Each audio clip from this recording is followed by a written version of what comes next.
আসসালামু আলাইকুম বন্ধুরা, আশা করি সকলে আল্লাহর রহমতে অনেক ভালো আছেন। নতুন একটি ভিডিওতে আপনাদেরকে ওয়েলকাম জানাচ্ছি। বন্ধুরা, আজকে আমরা আলোচনা করব কিভাবে মাইক্রোসফট ওয়ার্ডে আপনি একটা প্রত্যয়নপত্র ডিজাইন করবেন। এটা নিয়ে আমরা আলোচনা করব, দেন আমি আপনাদেরকে দেখিয়ে দেব। তো দেখেন, আমার একটা প্রত্যয়নপত্র ডিজাইন করা আছে। আমি যদি প্রিন্ট প্রিভিউতে আসি, দেখেন কত সুন্দরভাবে একটা প্রত্যয়নপত্র কিন্তু আমার ডিজাইন করা আছে। তো এরকম একটা প্রত্যয়নপত্র মাইক্রোসফট ওয়ার্ড দিয়ে আপনারা কীভাবে ডিজাইন করতে পারেন সেটাই দেখিয়ে দেবো। তো আমরা নতুন একটা পেজ নেব। নতুন একটা পেজ নেওয়ার জন্য আমাদেরকে কিবোর্ড থেকে প্রেস করতে হবে Ctrl+N। তারপর আমরা এখান থেকে লেআউটে যাব। ওরিয়েন্টেশনটাকে আমরা প্রোটেক্ট করে দেবো, ঠিক আছে, ল্যান্ডস্কেপ করে দেবো। তারপর A4 সাইজ নিয়ে নিলাম। A4 সাইজ পেজ করে নেবেন, দেন এটাকে ল্যান্ডস্কেপ করে নেবেন। করার পরে এখন আপনাদের যেটা করতে হবে, এখানে কিছু লিখতে হবে। তো আমি যদি টাইপ করে লিখি, এখানে ভিডিওটা অনেক বড় হয়ে যাবে। এই ক্ষেত্রে আমি যেটা করতে পারি, আচ্ছা, আমরা একটা পেজ বর্ডার দিয়ে নিই আগে। পেজ বর্ডার দেওয়ার জন্য পেজ বর্ডারে আসলাম। এখান থেকে আমরা আর্টের এখানে ক্লিক করব। এখান থেকে আমরা যেই ধরনের বর্ডার দিতে চাচ্ছি সেটা এখানে থাকবে। তো আমি ধরেন একটা সিলেক্ট করে নিলাম। আমি স্ক্রল ডাউন করে নিচের দিকে যাচ্ছি। এখান থেকে এই বর্ডারটা আমি সিলেক্ট করলাম, ঠিক আছে। সিলেক্ট করার পর এখান থেকে আমরা 10 পিটি বা এটা বাড়াতে কমাতে পারি এখানে ক্লিক করে। তারপর ওকেতে ক্লিক করে দিলাম। পেজ বর্ডার হয়ে গেল। এখন আমাদের এখানে কিছু লিখতে হবে, ঠিক আছে। প্রত্যয়নপত্রের উপর লিখতে হবে বিসমিল্লাহির রহমানির রহিম বা গণপ্রজাতন্ত্রী বাংলাদেশ সরকার, এগুলো লিখতে হবে। তো এই লেখাগুলো লিখতে গেলে অনেক সময় লাগবে। তো আমি কপি করে ওইখানে বসিয়ে দেবো। আপনারা এবার লিখে নেবেন, দেন কালারগুলো করে নেবেন। যে কালারগুলো করছি আপনারা দেখতে পাচ্ছেন। তো এই কালারগুলো করে নেবেন। আমি কপি করলাম, দেন আমার এই পেজে আসলাম। এখানে Ctrl+V দিয়ে আমি পেস্ট করে দিলাম। তো এখানে পিকচারগুলো চলে আসছে। এই পিকচারগুলো আমি ডিলিট করে দিই। কীভাবে আনতে হয় সেটা দেখিয়ে দিই আপনাদেরকে। আর এই পিকচারগুলো আপনারা কোথায় পাবেন? গুগলে সার্চ করলে হবে গণপ্রজাতন্ত্রী বাংলা সরকার লোগো PNG, দেন শেখ মুজিব বা মুজিববর্ষের লোগো PNG লিখে গুগলে সার্চ করলে আপনারা এই লোগোগুলো পেয়ে যাবেন, ঠিক আছে। ওইখান থেকে ডাউনলোড করে দেন কাজ করতে পারবেন। তো প্রথমত এই লেখাগুলো লেখার পরে আমি লেখার সাইজটাকে একটু বাড়িয়ে কমিয়ে নিতে পারি। যেটা আপনাদের কাছে বেটার মনে হয় ওইটাই রাখবেন। তারপর আপনারা ইনসার্টে যাবেন, এখান থেকে পিকচারে ক্লিক করে দিবেন, ঠিক আছে। পিকচারে ক্লিক করার পর আমি ডেস্কটপে গেলাম, যেহেতু আমার ডেস্কটপে ছবি আছে। এখান থেকে আমার অফলাইন লোগো, এখান থেকে আমি বাংলাদেশে টানলাম। এই লোগোটা আসার পর উপরে দেখেন একটা মেনু চলে আসছে ফরম্যাট নামে। এই ফরম্যাট মেনু এখান থেকে রাফ টেক্সট থেকে ইন ফ্রন্ট অফ টেক্সট করে দিবেন, ঠিক আছে। তারপর এটাকে এইভাবে নিয়ে গেলাম। ইন ফ্রন্ট অফ টেক্সট করলে কি হবে, ছবিটাকে আপনি নাড়াচাড়া করতে পারবেন, যেখানে খুশি সেখানে নিতে পারবেন।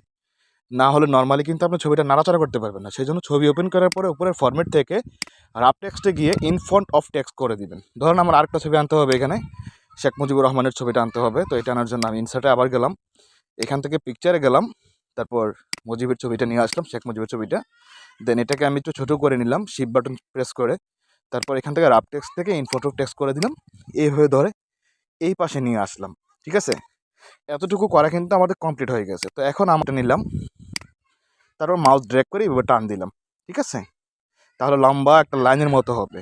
দেন এটাকে আমরা কালারটা ইউলো করে দিব, হলুদ করে দিব। এখান থেকে আমি ইউলো কালার করে দিলাম। দেন এটাকে একটু বাড়িয়ে কমিয়ে নিতে পারেন। আপনাদের মতো করে ডিজাইনটা করবেন, ঠিক আছে। আমি আমার মতো করে করছি, আর আমার মতোই করতে হবে ব্যাপারটা এরকম না, ঠিক আছে। আপনি শিখে রাখেন, দেন আপনি আপনার মতো করে ডিজাইনটা করবেন, ঠিক আছে। এটাই হচ্ছে আপনার কাছে আমার একটা কথা, যে ডিজাইনটা আপনি আপনার মতো করে করবেন। আমি যেভাবে করছি এইভাবে করতে হবে ব্যাপারটা এরকম না। আমি যেভাবে করছি এই নিয়মটা আপনি শিখে রাখেন, দেন এই নিয়মটা ফলো করে দেন আপনি আপনার মতো করে একটা ডিজাইন করেন। তো আমরা এখান থেকে কিছু লেখা কপি করে এখানে পেস্ট করে দিব। ধরেন এই লাইনটাকে আমার একটা নিচে দিতে হবে। এটা সিলেক্ট করে আমরা ডাউন অ্যারো, কিবোর্ডের যে অ্যারো বাটনগুলো আছে, ডাউন অ্যারো প্রেস করলে এটা নিচের দিকে যাবে, ঠিক আছে। তো আমরা লেখাটাকে পেস্ট করে দিলাম। তারপর এটা এই পাশে দিয়ে দিলাম আমি ব্যাক স্পেস চেপে চেপে। তারপর ধরেন এই লাইনটাকে আমি একটা সিস্টেম করে একটা জায়গাতে যেখানে রাখলে পারফেক্ট হবে সেখানে আমি রেখে দেব, ঠিক আছে। তো আপনারা আপনাদের লাইনটা এইভাবে রেখে দিবেন। আমি এই লেখাটা একটু বড় করতে পারি, হ্যাঁ, ফন্ট সাইজটা একটু বড় করে নিলাম। দেন এটা আমার জন্য অনেকটা সুবিধা হবে, সুন্দর লাগতেছে। তারপর ধরেন এখান থেকে প্রত্যয়নপত্র, তারপর হচ্ছে ক্রমিক নং, তারিখ, এই লেখাগুলোকে আপনারা সেট করে নেবেন, ঠিক আছে। তো আমি এগুলোকে কপি করে নিলাম। এগুলোকে কপি করার পরে আমি আমার এই পেজে আসলাম। দেন Ctrl+V দিয়ে বা পেস্ট রাইট বাটন ক্লিক করে পেস্ট করতে পারি, বা Ctrl+B দিয়ে আমি পেস্ট করতে পারি, ঠিক আছে। Ctrl+B দিয়ে পেস্ট করলাম। এখানে লেখাগুলো একটু এলোমেলো হয়ে গেছে, এগুলো আমাকে গুছিয়ে নিতে হবে, ঠিক আছে। তো আপনি আপনার লেখাগুলোকে গুছিয়ে নেবেন। নেওয়ার পরে এখন আমাদেরকে যেটা করতে হবে, এখানে একটা লাইন দেখতে পাচ্ছেন, এটা আমরা ডিলিট করে দিই। তারপর এই চেয়ারম্যানের সিল এবং স্বাক্ষর, এটার উপরে লাইনটা আমরা কীভাবে আনবো, ইনসার্টে যাব, তারপর শেপে যাব, এখান থেকে লাইনে ক্লিক করে শিফট বাটন প্রেস করে আমরা যদি মাউস ড্র্যাগ করে এভাবে টান দিই, তাহলে একটা লাইন হয়ে গেল। লাইন হওয়ার পরে উপরে ফরম্যাট নামে একটা মেনু আসছে, আমরা ফরম্যাট মেনুতে যাব। এখান থেকে আমরা শেপ আউটলাইনের এখানে এসে এখান থেকে এটাকে মোটা করতে পারি বা চিকন করতে পারি।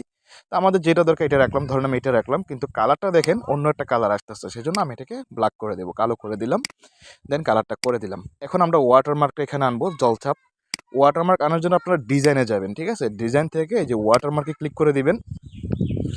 ওয়াটারমার্কে ক্লিক করে দেওয়ার পরে আপনারা দেখতে পাচ্ছেন এখানে কাস্টম ওয়াটারমার্ক নামে একটা অপশন আছে, কাস্টম ওয়াটারমার্কে ক্লিক করে দিবেন, ঠিক আছে? তারপর এখান থেকে পিকচার ওয়াটারমার্কে ক্লিক করবেন, সিলেক্ট পিকচারে ক্লিক করে দিবেন, ওয়ার্ক অফলাইনে ক্লিক করে দিবেন, আপনাকে নিয়ে যাবে আপনার লোকেশনে যেখানে ছবিটা আছে। আমার এই ছবিটা ইনসার্টে দিয়ে দিলাম, এখান থেকে আমরা ওকেতে ক্লিক করে দেবো, ঠিক আছে?